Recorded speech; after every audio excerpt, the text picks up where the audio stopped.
Princess by Anonymous. Ever wondered if things can just be born evil? I mean, in this enlightened age of ours, concepts like good and evil are often painted as outmoded, archaic even. According to the modern thought, people, animals too, obviously, are simply products of their environment, no more responsible for their actions than a twig in a stream. But I know better. Some things are just born bad. About 10 years ago, we had a German shepherd named Duchess that had a litter of puppies. 7 in all. 6 looked like any other shepherd you've ever seen. The 7th was a snowy white. Not a true albino, just white-furred, with a black nose and blue eyes. There was never any doubt about which one we were keeping out of that litter. We named her Princess. Before the end of 6 months, any plans we had about giving away or selling the others became a moot point, as all of the others were dead. We just find them at a rate of about 1 a month. Not mangled or anything, just dead, as if they'd died in their sleep. At first, we thought maybe their mother, it being her first litter and all, was accidentally crushing or smothering them. Later, we had no doubt as to what had killed them. Within a year, she came to dominate her mother, her father, tough old alpha that he was, and to a degree, us too. Her parents shied away from her. When we put out the food, she ate till her heart's content, unchallenged by the other two. Once I tried to shoo her away and let the other two eat. She snarled at me, baring those perfect white fangs and her incongruously black gums, and loosened a growl so deep that I felt it in my guts more than heard it. After that, I left her alone too. I've often wondered if the parents of serial killers know they have a monster in the making. I mean, sure, some of them are to blame for how their kids turned out. Products of fucked up households, with systematic abuse of all possible flavors. But then there are the ones that seem to be true aberrations. It's those families I'm curious about. Do they smile and laugh and pretend that everything's fine? I know that we sure did. We downplayed the weirdness around Princess, tried to rationalize her behavior, the bizarre things she'd do, like killing rabbits and leaving them hung up in the bushes behind our house. Some dogs do that to show they love you. Cats too, my father would say. To them, it's just bringing you food. To me, it looked like she was taunting us. Just like the puppies years earlier, not one of those rabbits ever had a mark on it. Princess, just like her mom and dad, was well looked after and never hurt for a meal. So it wasn't as if she were hunting for food. Her innumerable kills were always untouched. No, the only thing I ever saw her eat was a kitten.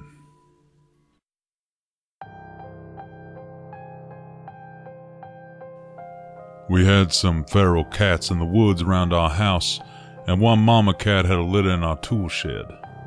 Feral really is stretching it. Most of them were tame enough to be petted, this mama being among them.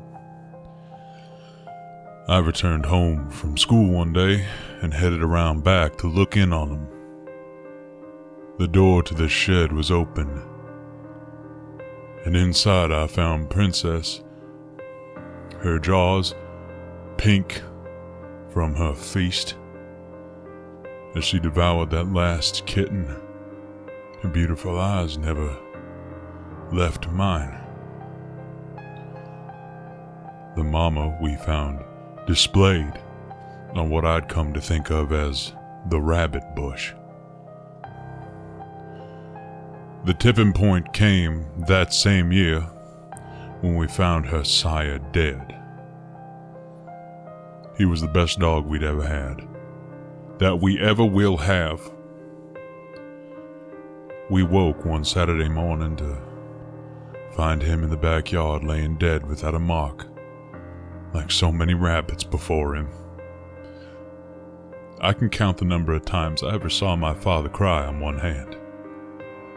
That was one of them. That was also when we found out how she killed so cleanly. She strangled her prey, like a jaguar. The fur at her father's neck was still wet with her saliva. We spent that morning burying that good old faithful dog. And then he sent me and Mom away on some pretense. No words were spoken, but there was no doubt about what he intended to do. I'm sure that there are some of you reading this that will find the notion of putting an animal down to be abominable. But what other options did he have, really? Take it to an animal shelter? Give it to some other family? Who could do that and go to sleep with a clear conscience? As it turned out, we weren't getting any sleep that night regardless of our decision. We spent that afternoon at my uncle's house. Once, when I came in from playing to get a glass of water, I overheard my mom telling my uncle that she sometimes wondered if the dog was possessed or something. I'd sometimes wondered the same thing. Later that evening, not long before sunset, we got a call from Dad. Apparently, the deed was done. By the time we arrived home, he'd already washed up and changed clothes, but there was little he could have done to hide his wounds. Even less to hide the haunted look in his eyes. Both his arms and one leg were bandaged, and that was bad enough, but what stuck with me all these years was just how terrified he looked. It wasn't until I actually been through combat that I recognized that expression. It's how men look after they've stared death straight in the face. My father never talked about it, but he drafted a friend from up the street to come help, and it's from him that I get this part of the story. Princess was many things, bloodthirsty and evil chief among them, but stupid wasn't among them. In that, if nothing else, she took after her father. Her dad, Rocky, was famous for letting himself into the house if it was storming out. He'd figure out how to paw at the sliding glass door out to the patio. What was really astounding is that he also had the presence of mind to close it behind him. Not being stupid, she knew something was up and made herself scarce, disappearing into the woods. Dad, not wanting to put this off and being in full-on revenge mode, called his friend from down the road and filled him in, so off on the hunt the two of them went. In his own words, she was laying for us. If it sounds absurd to say Princess lay in ambush, then I have failed at conveying just how wrong everything about her truly was. She led them on a chase through those woods, barking whenever it seemed the stupid humans had lost her again. Then she laid up beneath an overhang on the creek bank, just where the path crossed it, and waited. She was on my father the instant he stepped down into that creek, grabbing his leg and making him fall head first into the water. Then she went straight for his throat. My dad had already lost his rifle at that point, and he grabbed her with both hands to try and fend her off, wrestling with the 115 pounds of teeth, claws, and muscle in 1.5 feet of water. Princess savage in his arms all the while. And at some point, he managed to work his legs up between him and the dog and kick her away from him, providing his friend with a clean shot, which he took, catching Princess through the chest. He put a second round through her head point blank. He then helped my dad back home into the emergency room, telling him he'd go back to see after Princess once they got home. She can rot where she is, was all my dad had to say on that subject. After they got back from the hospital, our neighbor went back on his ATV to pick up Princess for burial. He was a dog lover like us, and it just didn't seem right to him to leave her. Well, if he'd spent as much time tiptoeing around as we had, he might have felt differently. She flat wasn't there, he said. No blood trail, nothing. He also said that after he'd been there poking around for a few minutes, he noticed something else was strange. No birds. It was dead quiet the way the woods sometimes get right before a bad storm blows in. Wisely, he got the hell out of there. There was a storm coming, all right. That night, Duchess came pawing at the back door, wanting in. Something she'd never once done in all the time she'd been with us. And I had a dream. In it, I was playing football in the backyard with some buddies and ran over to where a bad throw had landed near Rocky's grave. And as I reached for it, Princess's head shoved up out of the ground to grab my hand. I woke up with a jolt. I was promptly scared out of roughly 10 more years of life by the silhouette of a German Shepherd in the hallway. It was Duchess, of course. She was sitting in the hallway whining and wagging her tail nervously. She was looking back towards the front of the house. I walked over to her and placed my hand on her big doggy head and said, "What is it, girl?" That's when I heard the distinctive sound of claws on glass. Something was pawing at the patio door. Thoroughly terrified, I grabbed Duchess by the collar and dragged her along with me to my parents' room, shutting the door behind me. I was 14. I was terrified, but even in that terror, retreating to my parents' room wasn't just for the security of Mommy and Daddy. That's where the guns were. I woke them up and told them what I'd heard. "Oh, sweet Jesus," my mother said. Dad got up and locked the bedroom door and said, "Y'all lock yourselves in the bathroom." I heard the patio door slide open. If any of the rest of us had any doubts about what had just come into the house, Duchess sure didn't. The only thing she'd ever feared in this world was her own pup. A deep rumble of a growl vibrated in the floor beneath our bare feet, and Duchess's bladder let go as if on cue. Mine wasn't far from doing the same. What followed was a 6-hour exercise in pure terror, punctuated by snarling attacks on the bedroom door, crashes through the rest of the house as Princess found more things to break, whispering prayers from my mother, and litanies of curses from my father as another of his attempted forays out into the bedroom were thwarted. We were without a phone. The one on my parents' nightstand was dead. We later found the phone line to have been ripped out of the main box. My mom suggested that we try to make it to the car and above and beyond everything else. It was my father's response to that idea that really scared me. Of the three of us, he was supposed to be the rational thinker. But what we got instead was, "Honey, I think that's what it wants us to do." As the world through the windows turned from black to gray, a quiet fell over the house.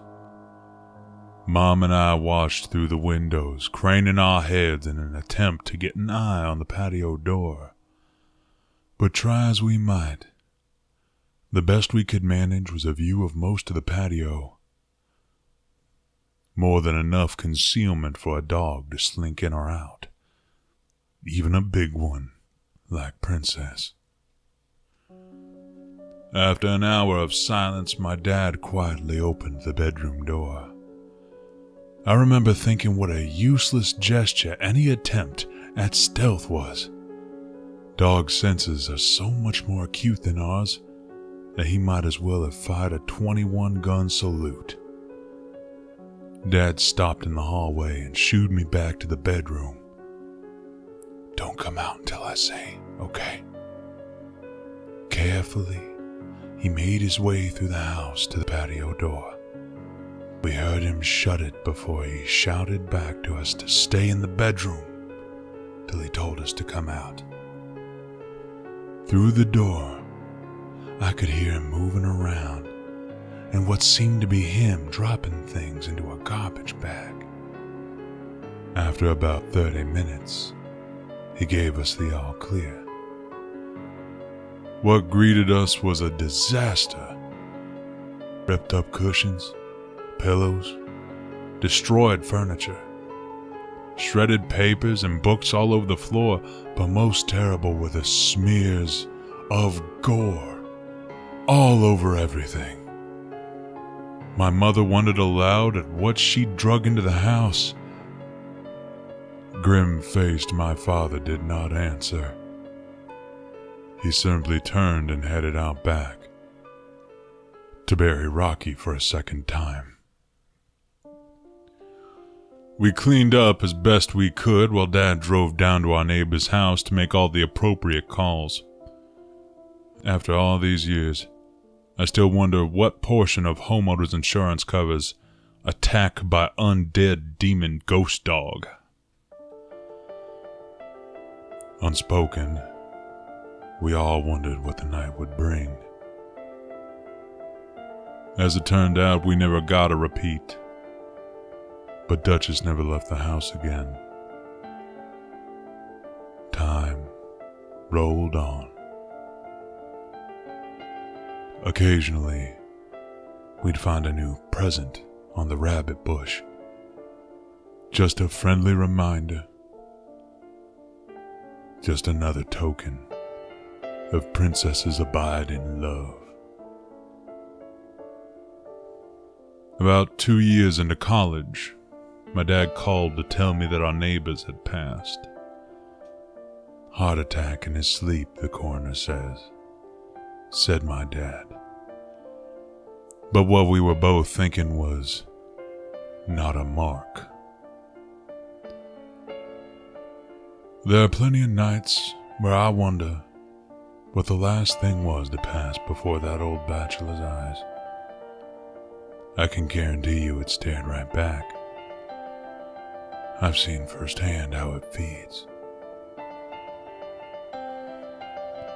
Not long after that, my folks put the house up for sale. I sort of acted as a go-between on the deal. About a week after the new owners moved in, I received a call from the man of the house. He wanted to know if we left any pets behind when we moved. Already fearing the answer, I asked him why he asked. "Oh, me and the kids keep seeing this white shepherd in the woods.